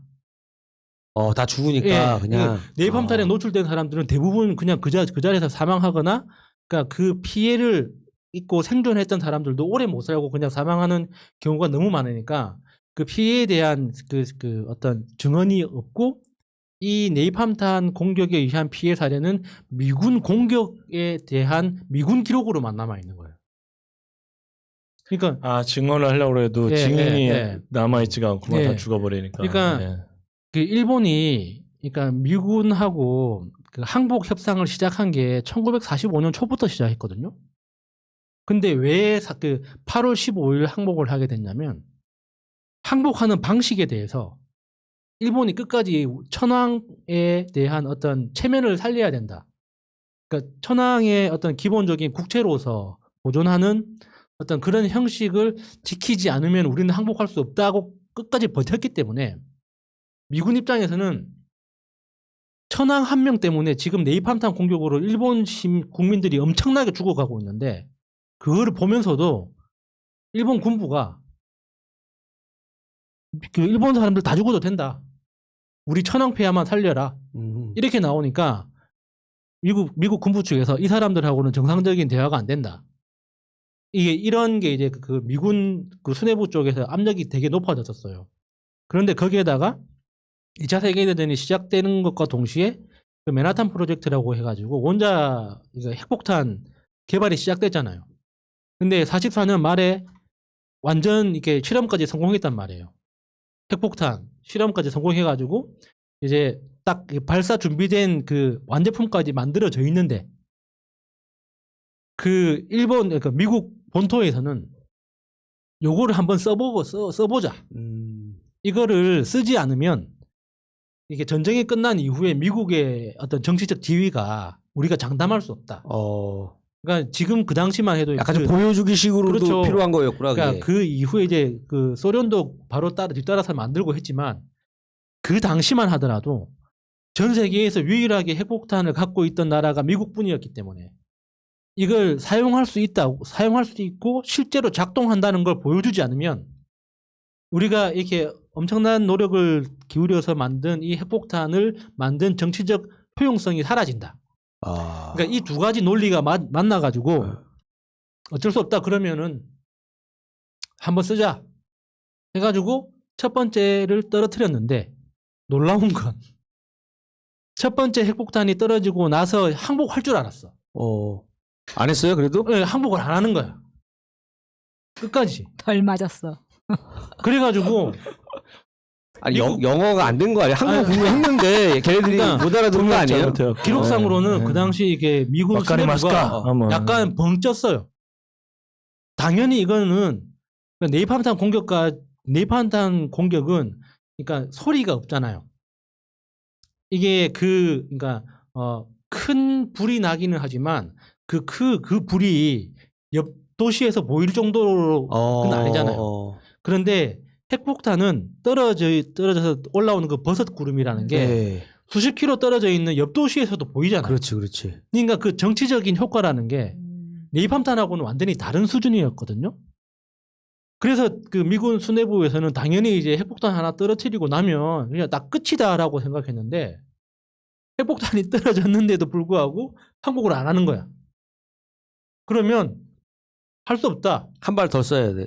그럼 항복할 때까지 떨어뜨리겠다 해가지고 한 발 더 떨어뜨리니까 그때 이제 천황이 그 협상 다 중지시키고 일방적으로 항복 선언을 한 거거든요. 진짜 그러니까 그 과정에서 그 네이팜탄 이렇게 모범 시민이라는 영화에서 등장했던 그 네이팜탄의 역사가 원래 일본에서부터 시작된 거라는 게 이게 재밌는 이야기인지는 잘 모르겠습니다. 아니 재밌었어요. 재밌는 이야기인지는 잘 모르겠는데 나는 원자폭탄은 약간 보여주기 식이었다라는 걸 오늘도 처음 알았는데 나는 일본이 그렇게 당했다고는 건 재밌어. 근데 네, 그 사망했던 사람들의 절대 다수가 그냥 일반 시민이었다는 거죠. 그러니까 그런 관점에서 저는 이제 우리가 그냥 한국의 보통 사람으로서 일본의 그 시민들을 보면 이해 안 되는 경우가 많잖아요. 그러니까 정치가 저런 식으로 답답하게 흘러가고 있고 나하고 아무런 이해관계도 없는 사람들끼리 모여서 나라의 향방을 결정하는데 왜 시민들은 저렇게 가만히 있을까? 맞아. 그런 막 굉장히 좀 의아한 게 많잖아요. 그러니까 저는 일본 역사를 쭉 이렇게 뭐 이렇게 잘 아는 건 아니지만 야금야금 이렇게 여기저기 주워 들으면서 느끼는 게 그 네이팜탄에 얽혀 있던 그 이야기 있잖아요. 그 네이팜탄하고 핵폭탄 그 사이에서 엄청나게 많은 시민들이 죽어갔음에도 불구하고 그 죽음을 감내했던 거예요. 시민들이. 왜냐하면 천황이라는 것 때문에. 그러니까 일본 사회에서 그 천황이라는 존재가 우리가 생각하는 것 이상인 거죠. 그러니까 한국에 진출한 그러면 일본 천황은 악플 같은 거 안 달릴까요? 그러니까 그 극소수 그 어떤 그 투쟁 단체들이 있기는 한데 예를 들면 이런 거예요. 그 당시만 해도 완전히 그러니까 우리나라에서 활동하고 요즘 같았으면 만약에 천황이 우리나라에 있었으면 악플 엄청 달렸을 거예요. 그렇죠. 우리는 천황 뭐 하는 거냐 막 악플 때문에 그렇지. 극단적 선택. 네. 상상할 수가 없어 이게. 폭등. 그러니까 그 한국에서 활동하는 중국인 연예인들 있잖아요. 이 사람들 퇴출해야 된다고 이렇게 막 명단에 돌아다니고 하거든요. 그 명단에 돌아다닐 때 그 사유가 뭐냐면 그러니까 하나의 중국을 지지했다는 거예요. 하나의 중국. 그게 이제 그러니까 중국에서는 굉장히 중요한 그 지침이거든요. 그러니까 중화 사상이라고 하잖아요. 그러니까 뭐 대만도 그렇고 뭐 이렇게 그 중국을 비롯한 그 주변 국가들이 중화 사상으로 하나로 뭉쳐야 된다라는 이게 그 사람들한테는 굉장히 당연한 사상인데 우리가 봤을 때는 너무 독재적인 발상 아닙니까? 그러니까는 우리가 봤을 때 너무 낯서니까 저 사람들을 퇴출시켜야 된다고 하지만 일본 사람들한테는 그러니까 천황의 주체 사상 같은 그런 느낌인 거예요. 중화 사상 같은. 그러니까 천황이 존재하기 때문에 내가 존재한다. 라는 이런 사고방식이 어렸을 때부터 깔려 있는 거기 때문에 그게 옳다 그르다라고 우리가 비판할 수 있는 게 아닌 거죠. 그러니까 우리가 봤을 때는 너무나 불합리한 저런 상황에 대해서 어떻게 견딜 수 있을까. 근데 그 사람들은 천황만 잘 있을 수 있다면 나는 괜찮다. 이런 은연중에 사고방식이 깔려 있다 보니까 그 엄청난 일을 겪고도 여전히 버티고 있는 거죠. 그리고 일본이 막 정권이 잘 안 바뀌지 않아요? 예. 그죠? 한 번 바뀌었대 한 번. 잠깐. 예. 잠깐. 예. 그러니까 그런 것도 다 좀 같이 좀 포함되어 예, 있는 것 예, 같아요. 예. 의식 속에. 그렇습니다. 예. 여기까지인가요? 그렇네요. 네, 안녕하세요. 우사충입니다. 188회 모범 시민인데요. 저도 똑같이 이렇게 영화 얘기를 좀 준비를 했었는데 이거 말씀드리기 전에 지금 4월 20일인가 그렇죠 오늘 예, 녹음하는 19일, 시간이. 19일. 예. 앞으로 이제 뭐 또 시간을 이렇게 인터벌을 두고 이제 녹음하는 게 이제 방송이 될 텐데 저기 그 방송을 이렇게 채널 듣다 보니까 푸나님이 하는 얘기가 대통령 선거가 10개월 좀 넘게 남았대요. 예, 맞아요. 아, 맞아. 이제 1년도 안 아니 남았네. 5년 단임제죠. 단임제라고 하죠, 그거를. 예. 근데 10개월밖에 안 남았대요. 네. 너무 엄청 빠른 거야. 그러니까. 그리고 정말 세월이 빠르다고 느낀 게 그 홍명보 감독이 이렇게 돼갖고 이렇게 저기 올림픽 가고 금메달 땄잖아요. 아니 동메달 따갖고 그 병역 그거 면탈했잖아요. 10년 지났어요 벌써. 10년. 그 2012년인가 그때 올림픽 런던 있었고 그다음에 강남 스타일인가 싸이 네, 그게 앨범 발매된 게 10주년이래. 아, 그래요? 벌써 10년 됐어요? 강남스타일이? 네, 그리고 와. 2002년 그 월드컵 어제 같은데 20년 됐어. 20년. 그리고 뭐지? 월드컵은 오래됐죠. 2002년. 저기 그 2002년 지브로의 월드컵. 그 어린애 있잖아요. 유승호. 유승호. 예. 30살에 30살. 그러면 얼마 전에 그 할머니 돌아가셨더라고요. 아, 그래요? 지금 할머니 오. 95세에 네, 돌아가셨어요. 그래서 아이유하고 유승호가 벌써 30이다 해서 정말 세월이 빠른 거를 실감하는 아니요, 거. 아이유 올해 29세입니다. 아 그래요? 내년에 30. 내가 연예인을 잘 몰라가지고 아이유 그 여자. 그 여자 모릅니까? 그래서 보통 우리 그 모범 시민 그러면 예전에 그 상을 많이 받아보셨을지 모르겠는데 저는 상을 한 번인가 국민학교 2학년 때 한 번 받아봤거든요. 그때 이렇게 선행상 아니 그 10개 틀려가지고 90점 넘어가지고 우등상을 받았어요. 우등상. 그러니까 국민학교 2학년 때니까 그냥 나풀 가져온 거예요. 공부 잘했다고 자랑하는 거예요 지금. 아니 국민학교 2학년 때 뭘 알고 했겠어. 그냥 주니까 받아온 거지. 그러니까 알고 보니까 이게 우등상이었던 거예요. 그 이후로 그랬는데 거기 상에 이렇게 써 있잖아요. 타의 모범이 되고 품행이 단정하며 뭐 이런 게 있잖아요. 품행이 방정하며. 아 방정이라고 예. 나왔나요? 예. 상 안 받아봤구나. 그래서 중고등학교 때 저는 그 이렇게 품행이 방정하고 타의 모범이 됐다 이런 거는 공부를 잘하는 거에 하나 상징이잖아요. 공부를 잘하는 애한테 상을 주고 공부를 잘하는 맞아. 애들은 품행이 단정한 걸로 맞아. 인식이 항상- 거의 같은 예. 인식이 있었어요. 그러니까 공부 잘하면 그렇죠. 착하고 예. 착한 일도 많이 한다. 맞아. 저는 이렇게 그런 게 별로 없었어요. 그렇게 이렇게 정말 그 모범과는 거리가 좀 멀었는데 품행을 좀 잘 해야겠다라고 생각했던 게 대학을 가서 이렇게 애들을 가르치기 시작한 거예요. 뭐 수영을 가르치고 스키를 가르치고 뭐 심지어는 캠프에 가서 레크레이션도 하고 뭐 이런 거를 하면서 그러니까 애들이 이제 나한테 선생님 할 거 아니에요. 네. 내가 예전에 그 혜태백화점이라고 고덕동에 있었거든요. 지금의 롯데백화점 같이. 그래서 거기서 이제 쌀 그 양복 코너에서 일하면서 이렇게 배달을 하면서 일을 하고 있었는데 어떤 학생이 되게 어린 학생이 선생님 딱 그런 거예요 저한테. 엄마하고 같이 쇼핑하다가 저 이제 배달하는 걸 보고 우리 선생님이다. 엄마는 저 선생님이 도대체 어떤 선생님일까? 그랬죠. 그래서 야 그때 속으로 야 내가 그러니까 좀 이렇게 품행을 잘 해야겠다. 괜히 그래서 정말 나도 어떤 사람한테는 보는 눈이 있는 사람이구나 이런 생각도 들고 자식을 낳으면서 좀 더 제가 모범적으로 이렇게 살아야죠. 그러니까 극한까지는 안 가는 거 있잖아요. 어떤 이렇게 리밋이 딱 있으면 근데 애들 봐서 야 그럼 이러면 안 되지 막 이런 것들 있잖아요. 그래서 뭔가 뭐 사고 치거나 그러면은 항상 얼굴 가리잖아 이렇게. 예, 그렇죠. 자기 예. 가족들이 못 보게 하려고. 왜냐면은 가족도 친구들이나 누가 알아볼까봐 더 가리잖아. 이렇게. 미치는 거지 진짜. 예. 예. 그래서 저는 그 영화를 여기 모범시민이나 저도 이제 영화에 대해서 쭉 이렇게 준비를 했는데 지난 시간에 좀 더 하셔서 저는 왜 그러냐면 영화 같은 일이 일어난다고 하잖아요. 예. 근데 영화 같은 일이 정말 일어나잖아요. 막 검사 술접대라든가 있잖아요. 막 그 세월호 같은 막 그런 정말 그 말도 안 되는 일이 일어나죠. 영화 같은 일이지 뭐예요. 막 그럴싸한 일이 일어나는데 제가 그 모범 택시인가 저는 그걸 보진 않았는데 거기에 이렇게 잠깐 이렇게 스토리를 읽어봤어요. 저도 이 스토리를 준비를 해야 돼서. 근데 정말 그렇게 복수는 당하는 건 영화처럼 항상 이렇게 당하고 어떤 아이가 학대를 당했다는 둥 어떻게 사망을 했다는 둥 이렇게 나오면서 복수는 한 번도 영화같이 이루어진 적이 없는 것 같아요. 우리 현실 속에 네. 없어. 외국에 한 번 딱 있었어요. 아 그래요? 그 자기 딸이 이게 성폭행을 당했나? 하여튼 그래가지고 온 거예요. 그래서 재판을 기다렸는데 이게 어떻게 걔가 좀 힘 있는 집 애가 한 거예요. 그래서 무죄가 나와서 아버지가 다 죽였어요. 진짜 정말? 판사부터 다 네. 죽이고 그리고서는 잡혀 들어가셨나 자살했나 하여튼 모르겠는데 그러니까 그 딸 때문에 안전히 아씨가 이제 한 거예요. 그러니까 법이 해결 안 하니까 그 분노를 자기가 풀었어요. 외국분이에요, 외국분. 정말 저는 그럼 어떻게 보면 좀 카타르시스가 좀 있잖아요. 그렇지만 그 중에서 누가 그럼 가장 해피해? 아무도 없어. 아니, 그러더라도 저는 그 사람들이 정말 저는 그랬으면 좋겠어요. 그냥 개인적으로. 예전에 그래서 우리 네. 그 부러진 화살. 예, 그 제목이 왜 부러진 화살이에요. 그러니까 그 판사가 검사가 활을 안 맞았잖아요. 안 맞아갖고 활을 석궁을 쐈는데 벽에 맞았기 때문에 활이 구부러진 거 아니에요. 사람이 맞으면 구부러지지 않아요. 그러겠죠. 근데 그거를 법정에서 뻔히 안 맞은 걸 알면서도 괘씸하다고 그래갖고 형량을 때려버린 거예요.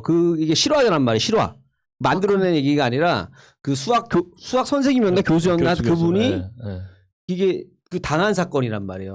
그래서 부러진 화살이란 말이에요. 그래서 당하는 거는 이렇게 영화처럼 맨날 당하고 우리 복수나 아니면 시원하게 그런 솔루션이 그런 게 없나 이런 거 생각하면 좀 그래요. 그런데 저도 뭐 했었냐면 제가 약간 자존감이 낮았었던 것 같아요. 자존감이란 걸 요즘에 청소년 교육 뭐 이런 것도 배우는데 자기를 사랑하는 거라는 그런 얘기를 하는데 저는 그러니까 그런 게 없었죠. 맨날 선생님이 막 공부 못한다고 막 때리고 막 부모님도 그렇고 뭐 선배도 그렇고 하다 보니까 그러니까 나를 내가 뭐 잘났다, 내가 정말 괜찮은 놈이다라는 거를 별로 인정을 못 받았을 거 아니에요. 예전엔 그랬잖아요. 막 너 새끼야 뭐 이러면서 막 맨날 그렇게만 받다가 그러다가 이제 완력이 좀 세지고 그러니까 친구들하고 운동하는 애들끼리 이렇게 몰려다니니까 가해를 하기 시작하는 거예요.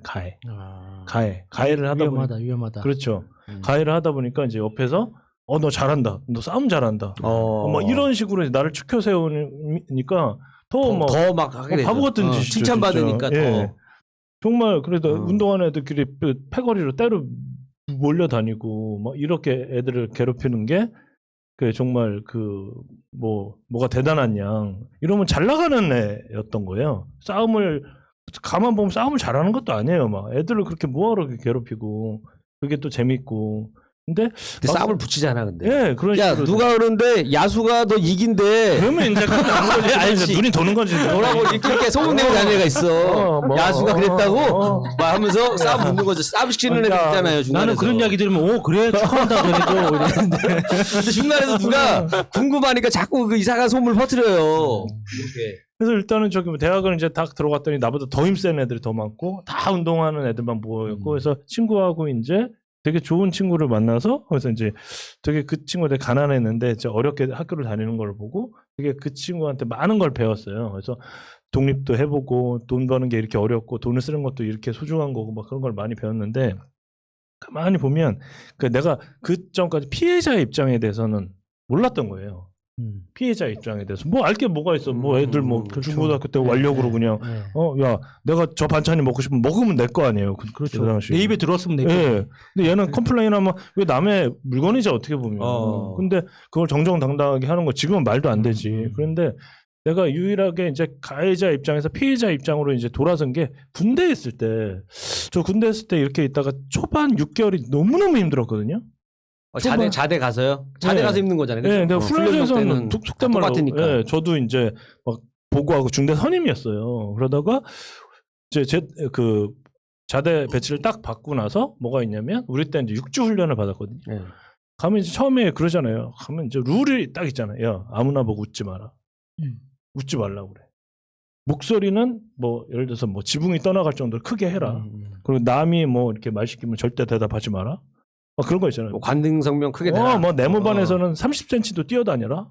그러잖아요. 눈은 항상 아래를 깔아라. 그치. 뭐 15도 아래로 보라 그랬나? 네. 하여튼 뭐 그런 게 있었고. 그래서 이제 첫 점을 딱 하는데 이 맞은편에는 왕고투고들 있잖아. 그런데 막 웃기는 거야. 막 원숭이 막 흉내 막 내면서 키득키득 웃으면 이제 그거를 건수로 해서 때리잖아요. 이제 거기까지는 이제 받아들여. 근데 안 웃어도 안 웃고 있잖아. 한심하게 쳐다봐도 또 때려요. 뭔지 알죠? 웃겼는데 안 웃어? 웃겼는데 안 웃어? 야, 웃겼는데 안 웃어. 한심하게 쳐다보더라. 그치. 그러면 또 어차피 때리려고 하는 거예요. 어차피 때리려고. 근데 거기서 우리 상병에서 이제 병장으로 넘어가는 이제 속된 말로 이렇게 이제 거기에 이제 그러니까 고참으로 이제 진입하는 애가 있었는데 꺾어진다고 하죠. 예. 내가 혀가 짧아요. 혀가 사람 미치는 거야. 웃겨서? 야, 그러니까 야 18 새끼 이잖아 이게. 아, 띠떼끼야! 막 이래요. 야, 어디다 뛰기 띠떼끼 누르고 이래요. 무슨 말인 것 같다 그래서 야, 똥 가져와, 똥! 그래서 똥을 가져와. 총 가져오래, 총! 야, 똥기 떼비 새끼야! 막 이러는 거야. 아, 진짜 미쳐버린 사람이. 아, 진짜 사람 이게 처음에는 너무 스트레스를 받는 거예요. 무슨 말하면 이때까 맑게 못하는 막 진짜 너무 이사 장애에 가까워 이 사람이. 그리고 더 심하게 그 사람 좀 제대 시켜줘야 되는 사람인데 안 되잖아. 그 사람 전쟁 이런 거 때문에 커뮤니케이션 안 되잖아요. 그래서 제일 힘든 게 뭐냐면 축구할 때 빼뜨 그러고 무슨 말이야 저게.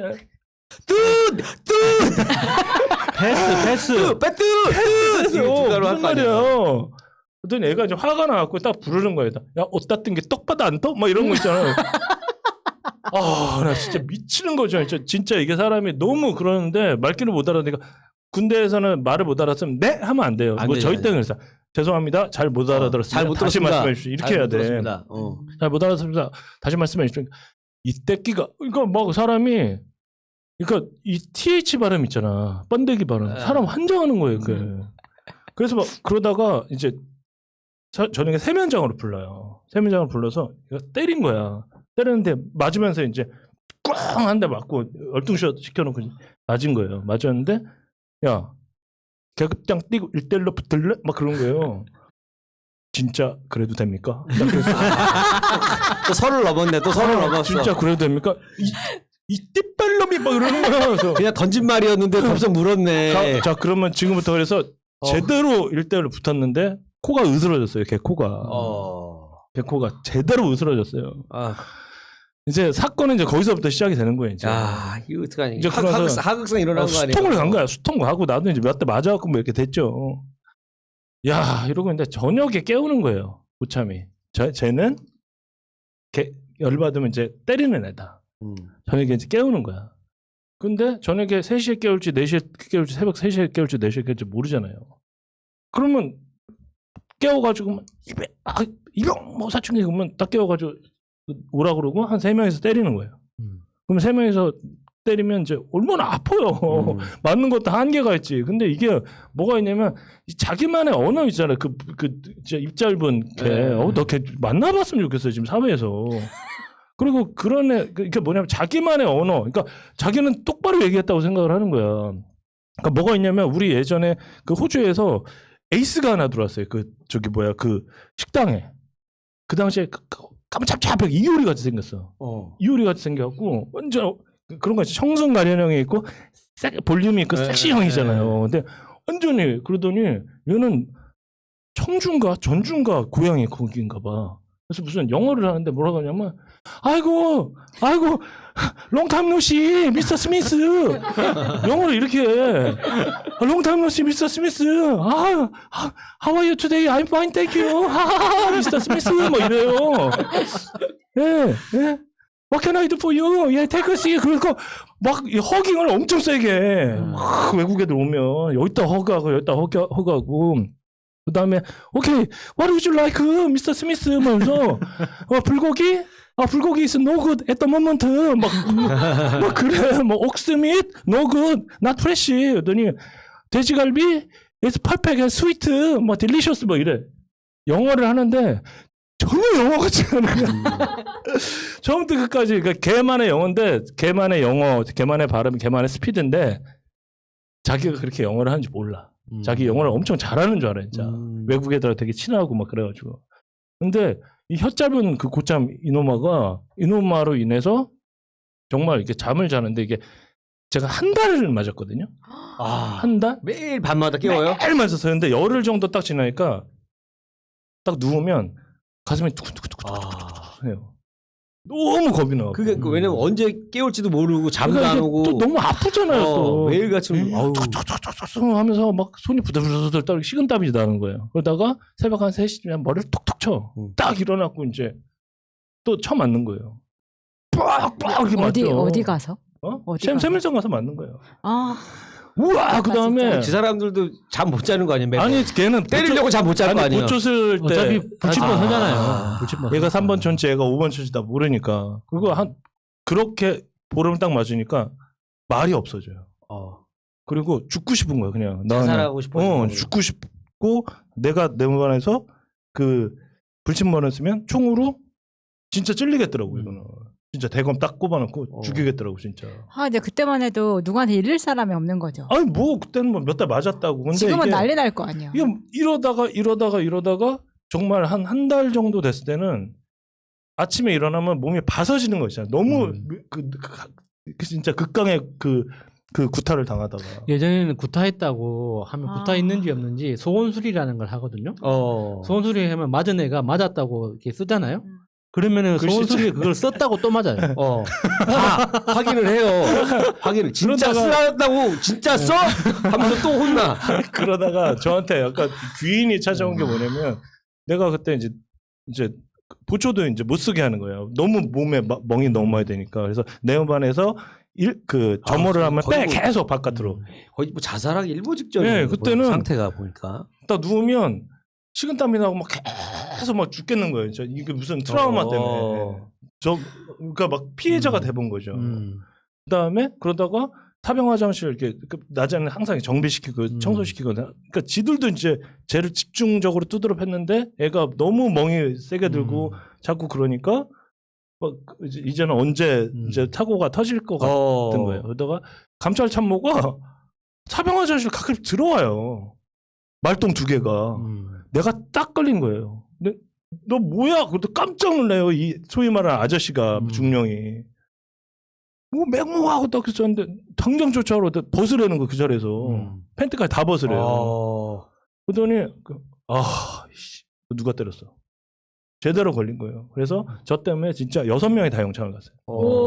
6명. 그 사건 이후로 6명이 영창을 가고 와 근데 내가 봤을 때는 그때 그 사람들 영창 간 게 어떻게 보면 다행인 거예요. 왜냐면 오사충인 상태로 봤을 때는 본인이 죽든가 저 사람들을 죽이든가 둘 중에 하나야. 내가 봤을 때. 제가 한 10년간 그 트라우마가 있었어요.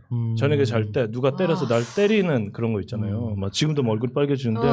그래서 형수님하고 잠을 같이 안 자요. 앉아. 그때 생각을 해갖고 자고 있는데 형수님 자기도 모르게 팔을 머리 툭툭 치면은 이거 옛날 생각 나가지고. 아니 근데 너무 가짠잖아. 근데 그러다가 코뼈 이제 부러지고 수통에서 온 거예요. 왔는데 제가 뭐라고 그러니까 저는 3학년 마치고 가서 남들보다 한 살이 많잖아요. 수통이 수도통합병원. 예.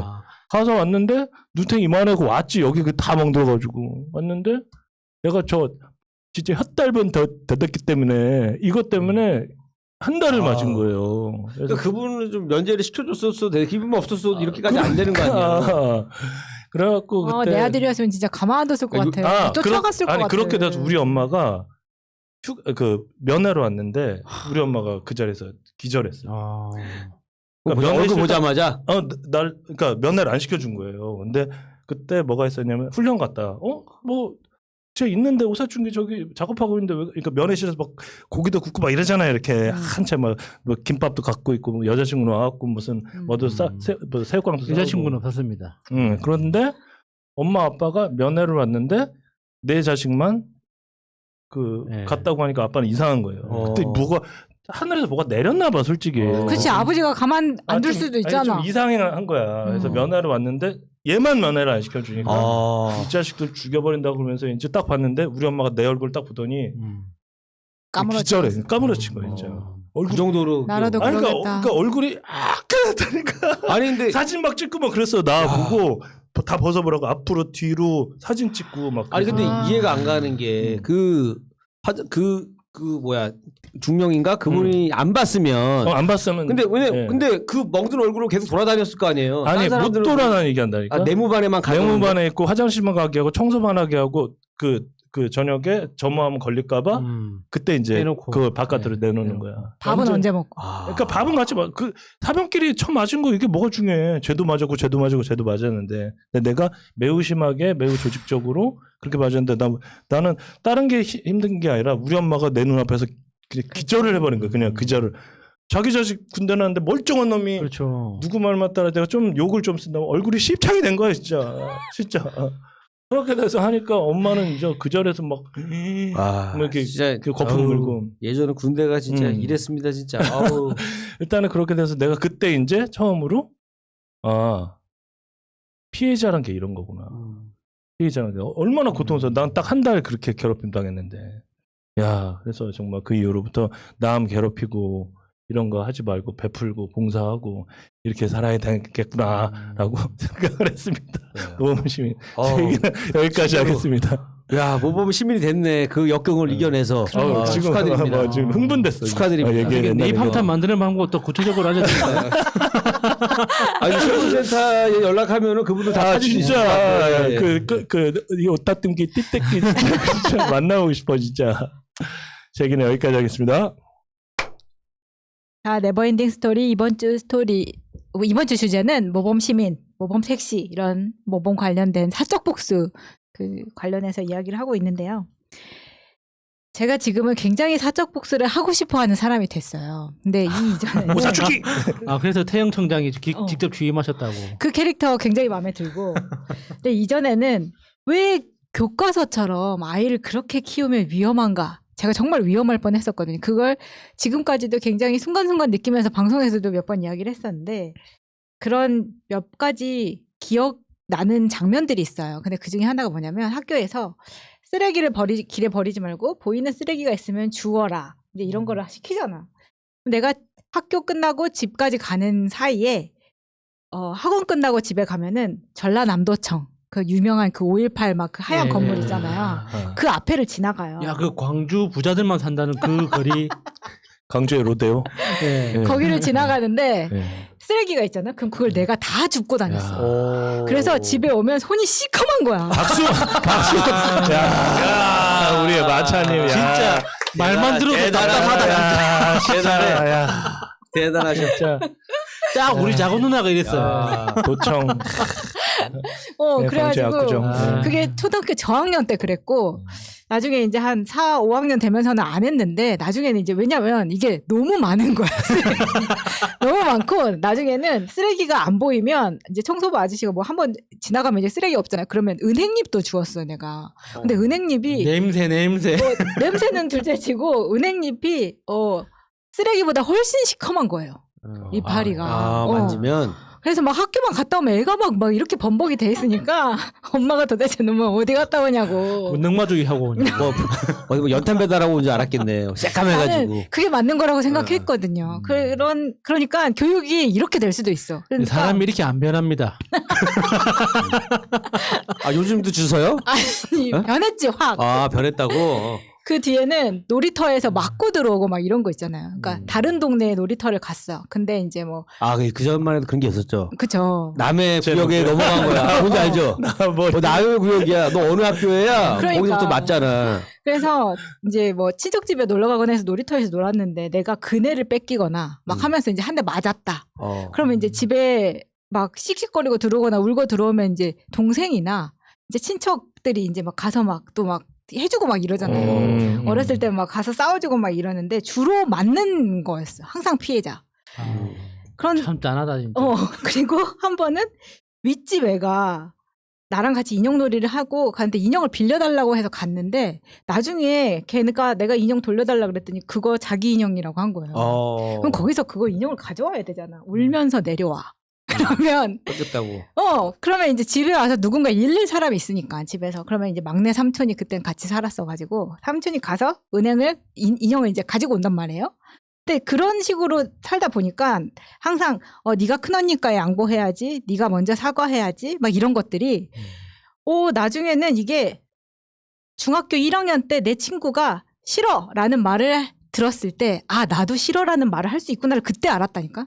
그 기억이 되게 충격적이라서 내가 아직도 기억을 하고 있어. 요런 교육들을 어릴 때 많이 시키지 않아요? 요즘 들어서는? 아저씨 안 돼요. 뭐 이런 거 있잖아요. 낯선 사람이 말 걸 때 거절하는 거 훈련. 그 거절하는 훈련이 전혀 안 되어 있다 보니까 내가 정말 무서운 기억이 하나 있어요. 중학교 3학년 때 친구랑 같이 학원 끝나고 집 방향이 같으니까 택시를 탔어. 근데 걔는 언니가 위에 둘이 있는 애였어요. 그래서 엄마가 집안에서 그래도 언니들이 있으니까 좀 교육을 받았나 봐. 근데 나는 큰애잖아요. 그래서 택시를 탔는데 아저씨가 자꾸 니들 뭐 몇 살이야? 중학생이면 가슴도 나왔겠네? 막 이제 이런 질문을 했어. 그 질문이 지금도 기억이 나요? 나. 그럼 나는 내 친구는 야, 이 아저씨 이상하니까 내리자라고 한 거예요. 내 친구는 아니 나는 그냥 집까지 갈래. 나는 이렇게 된 거고 내 친구는 그냥 그 중간에 내렸어. 그 친구만. 혼자 남겨두고. 나만 간 거예요. 옛날에 나를 보는 거 같네. 옛날에 맞아. 이래서 한번 있었다. 여자분만 한 명 택시 강도 같은 사람한테 놔두고 내려준 적이 뻔했어 그 사람. 옛날에 몇 회야 그게. 야 그때 몇 회면 진짜 70회 됐나. 근데 그래서 이제 왜냐면 나는 어렸을 때 우리 집이 택시 회사를 했었으니까 택시 아저씨들이 무섭지가 않았고 다 착한 사람이라고 생각했겠구나. 그래서 그런 거에 대한 교육도 전혀 없었기 때문에 그 아저씨가 무슨 나쁜 사람일 거라는 생각이 전혀 없어서 내 친구가 내린다고 할 때도 약간 왜? 라는 생각을 했었던 거예요. 그래서 아저씨가 이제 집으로 딱 갔는데 집은 얼마 남지 않았어. 근데 아저씨가 이러는 거야. 아저씨가 손 한번 잡아봐도 될까? 이랬어요. 내가 손을 줬어.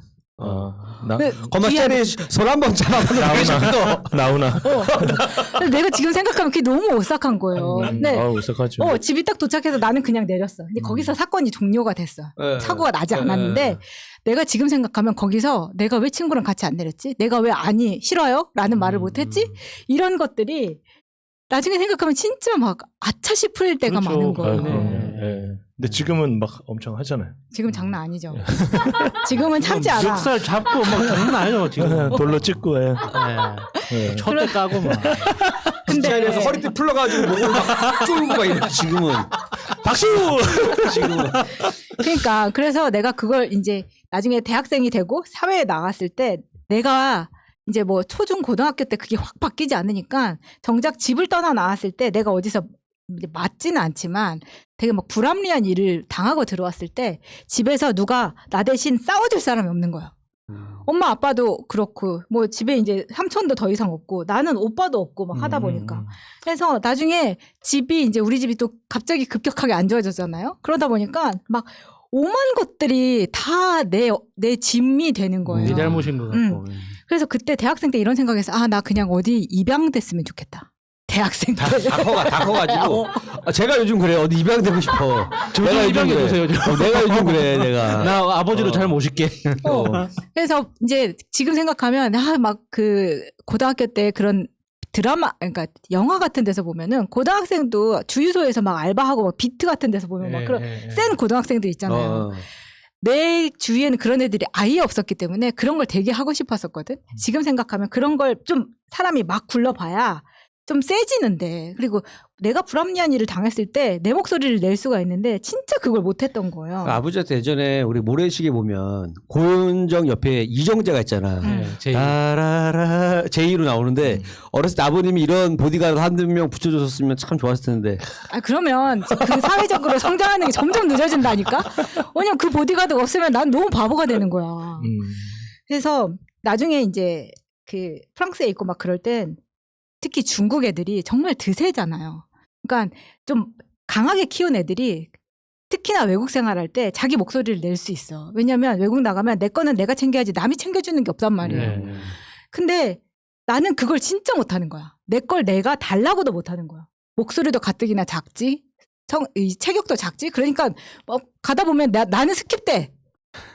그런데 얘기를 못하는 거예요. 근데 나중에는 내가 그랬던 내가 나중에 뭐 예를 들면 비행기 줄을 서. 근데 나는 VIP가 아니야. 그 마일리지 VIP가 아니야. 근데 VIP가 사람 수가 훨씬 적잖아요. 그러니까 빨리 갈 수 있는데 내가 급했어. VIP 줄로 쑥 이렇게 작으니까 숙여가지고 쑥 들어가가지고 막 달려갔단 말이에요. 뒤에서 막 잡아. 근데 걔는 경찰도 아니고 사실은 그냥 그 항공사 마일리지 직원이 나를 잡겠지. 잡아봤자. 그런 식으로 내가 나중에 그걸 막 뛰어서 막 도망가서 내가 내 자리를 찾으러 가는 나를 보면서 스스로 굉장히 뿌듯했죠. 나 정말 이렇게 진짜 거리가 멀어지고 있는데. 아니 뭔가 뭐 피해자에서 뭔가 아니 뭐 저항을 뭐야, 하는 게 이거? 아니라 그 뭐야? 얼마 성장했어 내가. 아니 뭘 불의에 저항을 하는 게 아니라 그 법법을 저지르면서 세치게 해가지고 네, 제가 마차님 이야기 들으면서 갑자기 생각난 게 우리 방송실 지하실에 있을 때 있잖아요. 근데 지하실에 있을 때 어느 날 마차님이 방송 시간 거의 다 됐는데 급하게 뛰어와가지고 막 자랑을 하는 거예요. 지하철에서 어떤 아저씨가 자기한테 이유 없이 행패를 부렸는데 그때 마차님이 평소 같았으면 그냥 울면서 그냥 도망쳤을 텐데 그 끝까지 쫓아가면서 대고 따졌다고. 그러니까 아저씨가 도망갔다고. 하더라고요. 잘했어요. 네, 그 잘했어요. 이야기 그러고서는 들으면서 지하철 요금 안 내고 또 뛰어가지고 나갔다고. 그 이야기 들으면서 우리 푸나님하고 저하고 같이 박수를 쳐줬거든요. 그렇게 해야 그렇게 해야 돼요. 예. 그렇게 해야 된다. 제가 진짜 그래가지고 나중에 많이 컸다. 많이 컸죠 진짜. 그게 지금 30대 후반에 겨우 그걸 했다는 거야. 지금 키가 180이네 이제. 그러니까. 네. 나중에 지금 저는 그래서 태형청장이라는 캐릭터가 굉장히 마음에 들거든요. 누구든지 때릴 수 있는 상상 속에서 얼마나 좋아. 근데 피도 씌워주잖아요. 이제는 나를 건드리면 가만 안 둬. 좀 약간 이렇게 된 거예요. 그러다 보니까 사적 복수를 하고 싶은 사람들이 우리 요즘 방송하면서 보면은 막 사람들이 스트레스를 되게 많이 받으니까 막 저놈을 어떻게 했으면 좋겠다 이런 글들이 잘 많이 올라옵니다. 특히 막 윤석열 같은 경우에는 그게 많이 올라오잖아요. 그래서 어떻게 됐으면 좋겠나. 곽상도. 난 곽상도. 네. 근데 지금 생각했을 때 이제 몇 명을 내가 나라면 아니면은 사적 복수를 했으면은 사람들이 그러니까 사람들이 원하는 판결은 뭔가 이런 것들을 생각했을 때 지금 이 순간 제가 떠올리는 가장 억울한 사람은 박원순 시장이었어요. 그러면은 상식적으로 어떻게 됐으면 좋겠냐. 지금 계속 이게 지지부진하니까 그런 생각을 했을 때 사람들이 원하는 거는 피해를 주장하는 사람이 증거가 없다. 그렇지만 이게 비교를 해볼 수가 있는 게 오세훈의 페라가모랑 똑같거든요. 똑같이 증언만 있어. 그런데 페라가모는 정황 증거가 다 있어요. 그러니까 뭐 식당에 대한 사진이라던가 주위 사람들의 얘기라던가 아니면은 기타 등등이 짜맞춰지는 게 있단 말이에요. 그럼 사람들이 억셉하는 거잖아. 근데 박원순 시장 같은 경우에는 정황 증거가 맞지 않아. 그리고 각각 나오는 구체적인 배경 사항이 탄핵 카톡이나 사진이나 아니면 출장에 보내달라고 하는 그 사람의 카톡이나 이런 말들이 전부 피해 주장하고는 맞지가 않잖아요. 그러면 사람들이 우리가 원하는 결말은 이런 거야. 네가 주장하는 것은 그저 주장에 지나지 않을 뿐이기 때문에 받아들일 수 없다. 그러면 이거는 그냥 나중에 박원순 시장 가족들이 무고로 걸어서 이 피해자라고 주장하는 사람이 철저하게 처벌을 받았으면 좋겠다. 끝! 이렇게 돼야 되잖아요. 그렇게 되면 어느 정도 이렇게 숨을 쉴 수가 있는데 그럼에도 불구하고 시장님이 살아 돌아오는 건 아니니까 사실 우리한테는 엄청난 상처인데 지금에 와서 선거 끝나고 민주당에서 이제 발표하는 어떤 중진 5인이라던가 초선 5인이라던가 이런 사람들이 발표하는 거 봤을 때 이런 생각이 들었어요. 시장님은 이렇게 될 걸 미리 알았구나. 이렇게 될 걸 알아서 돌아가셨구나라는 생각이 들더라고요. 왜냐하면 돌아가시지 않았어도 이 사람들은 그러니까 조국 추미애 이름이 나오는 것처럼 박원순 시장도 가만두지 않았을 거라는 생각이 드는 거야. 그래서 시장님은 그 누구도 자기를 지켜줄 사람이 없다는 걸 미리 알았다라는 생각이 들더라고. 그래서 이건 사적 복수는 아니지만 결말을 우리가 상식적인 상황으로 풀어봤을 때 이러했던 거라고 생각을 하나를 해봤고, 또 하나는 우리 지금 억울한 사람 되게 많은데 최성애 같은 경우에는 지금 자유한국당 시절에 비례 당선권 공천 제안을 받았다는 게 오늘 떴잖아요. 예. 공천 받기로 했었기 때문에 그런 증언을 했다는 게 오늘 터졌어. 국회의원이 달라고. 그랬으면은 이거는 이 사람이 이것뿐만 아니라 사실 학력 위조 조회도 있고 법적으로는 뭐라고 하는지 정확하게 모르겠지만 뭐 위증교사 이런 예. 것들도 있을 수 있잖아요.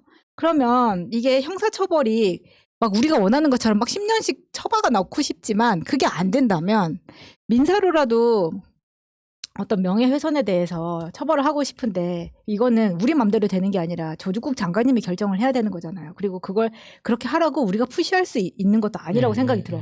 그러면 부산대 같은 데서 민사소송을 해야 된다고 생각을 해요.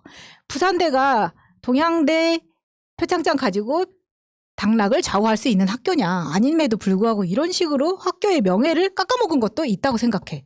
그러면은 고소고발을 할 수 있는 데가 다 해줘야 국민들의 마음이 좀 편해지거든요. 사적 복수라는 게 예를 들면 또 김건희는 집 앞에서 뻗치기부터 했으면 좋겠는 거야. 일종의 사적 복수라고 치면 되게 소심하긴 한데 집 앞에서 뻗치기를 해서, 왜냐면 우리가 되치기 당하지 않을 수준에서 해야 되기 때문에 백화점에서 뭐 샀는지 이런 거 충분히 막 이거 해가지고 찍을 수 있잖아요. 곧 할 겁니다. 안 해. 왜 지금 2년이 지나도 안 하고 있어. 윤석열이 지하철 타고 버스 타고 요양원 다니고 하기 시작하면은 다 할 거예요. 빨리 요양원에서 턱받이 좀 했으면 좋겠습니다. 예. 그리고 그러면서 난 이거 되게 쉽게 뽑을 수 있다고 생각하는데 각 백화점의 멤버십 등급을 파헤쳐야 된다고 생각해요. 그래서 고위공직자 와이프의 씀씀이가 이렇다. 사실 이걸 되게 굉장히 타겟해서 공격할 수 있는 포인트거든요. 조준종에서는 이렇게 써줄 것 같은데 대한민국 경기를 살리기 위해서 많은 소비를 하고 있는 뭐 이렇게 해서 또 애국심. 그러니까 이제 같은 사건을 완전히 다르게 해석을 하더라고요. 예를 들어서 이제 그 집값이 갑자기 예전에는 왜 안 잡냐고 난리를 쳤는데 오세훈이 오고 나서 아니 집값이 뭐 재개발 뭐 거기 지역이 집값이 오른다고 하니까 훈풍이라고 해요. 훈풍. 7억에서 17억 떴더니. 그러니까 이게 그러니까 뭐 집값을 잡자는 거예요. 올리자는 거예요. 도대체 좀 정리를 해줘야 되는데 누가 내 편이 하면은 칭찬을 해야 되니까 훈풍이고 저쪽에서 하면은 집값이 조금 올라가도 이거는 뭐 악풍인 거고 그러니까 그게 태풍인 거고. 더 재밌는 건 그 기사를 똑같은 사람이 두 개 다 쓴다는 예. 거죠. 근데 참 진짜 저는 국회의원 문제 뭐 다 문제가 있는 것 같아요. 저의 그냥 사견으로 보면 언론을 왜 잡을 수 있는 방법은 없나. 없어. 항상 그 생각이 들더라고요. 최고 예. 기득권은 언론, 그런 것 검찰, 같아요. 예. 이 재벌가 이거 세 개는 진짜 쉽지가 않죠. 그래서 사실 우리가 원하는 거는 그러니까 처벌을 정당하게 해라. 그러면은 채팅창에 그런 글도 안 올라와요. 내가 어떻게 해버리고 싶다. 막 내가 조선일보를 불질러 버리고 싶어요. 막 이런 사람들이.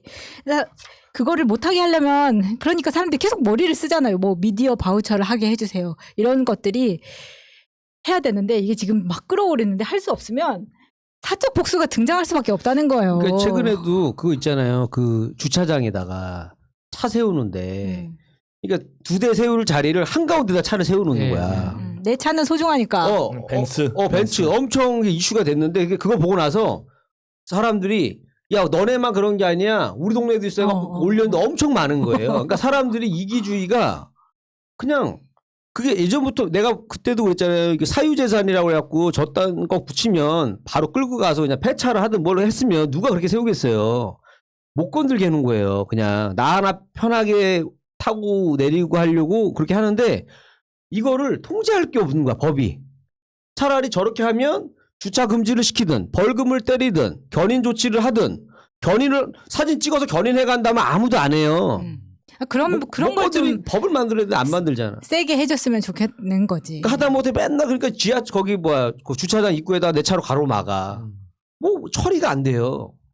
그러니까 국민 감정만큼 따라오질 않으니까 정인이 뭐 양부모 이번에 사형 구형을 했을 때 사람들이 사형 구형해서 끝나지 말고 끝까지 사형 집행까지 했으면 좋겠다라고 했을 때 이런 부분은 집행을 해야 된다고 해야 생각하거든요. 제가 막말로 우리 스튜디오 앞에다가 차를 이상하게 세워요.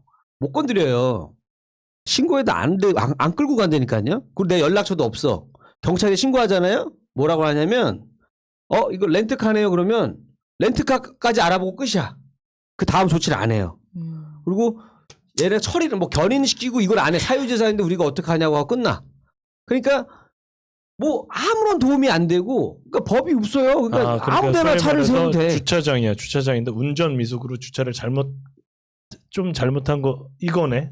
뭐 말하자면 맞잖아요.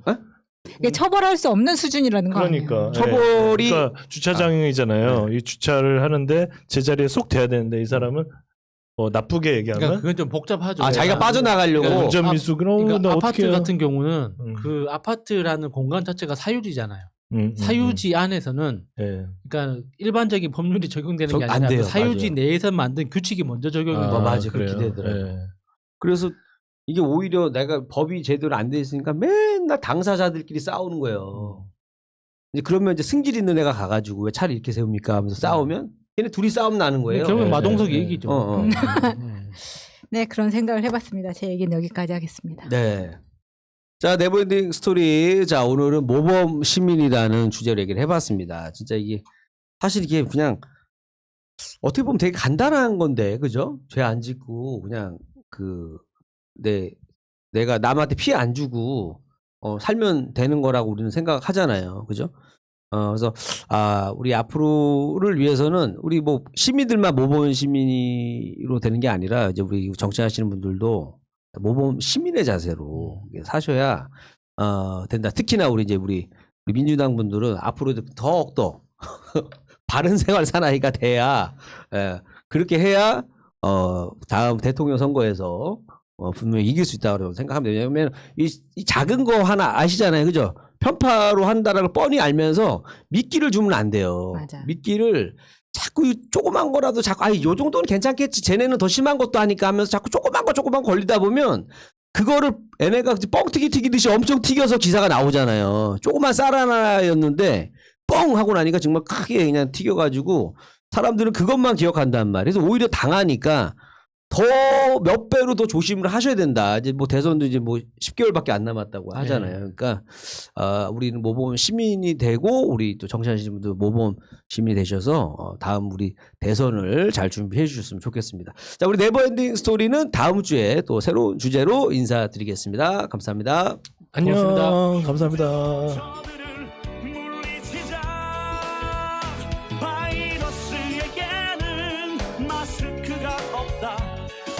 가자 바이러스보다 먼저 그러니 내일보다 먼저 가자 우리들의 희망을 형제이게 하자 설령 그것이 내일이라 해도 현재로 저들을 물리치자 바이러스에게는 마스크가 없다 어서 가자 바이러스보다 먼저 바이러스에게는 마스크가 없다 어서 가자 바이러스보다 먼저